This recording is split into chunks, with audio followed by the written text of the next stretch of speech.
K R ನಗರದ ಮನೆಯಲ್ಲಿ ಪವಿತ್ರ ಗೌಡ ಬಂಧನ. ಕೆಲವೇ ಕ್ಷಣಗಳಲ್ಲಿ ನ್ಯಾಯಾಲಯಕ್ಕೆ ಹಾಜರು.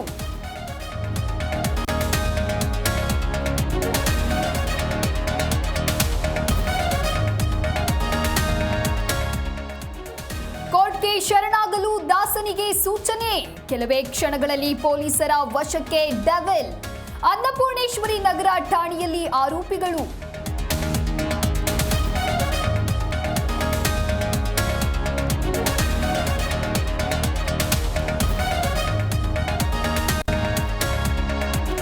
ಕೋರ್ಟ್ ಬಳಿ ಪೊಲೀಸರು ಕಟ್ಟೆಚ್ಚರ. ಭದ್ರತೆಯ ಹೊಣೆ ಹೊತ್ತಿದ್ದಾರೆ ಸೀಮಂತ್ ಕುಮಾರ್ ಸೇನ್. ಪರಪ್ಪನ ಅಗ್ರಹಾರ ಜೈಲಿನಲ್ಲಿ ಹೈ ಅಲರ್ಟ್.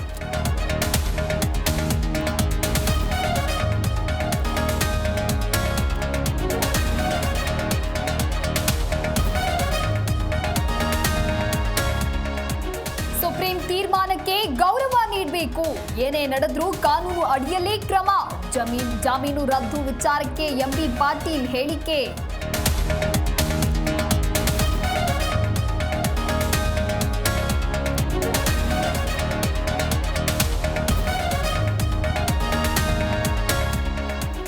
ಧರ್ಮಸ್ಥಳದ ಎಸ್ಐಟಿ ತನಿಖೆ ಹಿಂದೆ ಷಡ್ಯಂತ್ರವಿದೆ. ನಮ್ಮ ಪರಂಪರೆ ಹಾಳು ಮಾಡೋದಕ್ಕೆ ಹೊರಟಿದ್ದಾರೆ. ಡಿಸಿಎಂ ಡಿಕೆ ಶಿವಕುಮಾರ್ ಹೇಳಿಕೆ.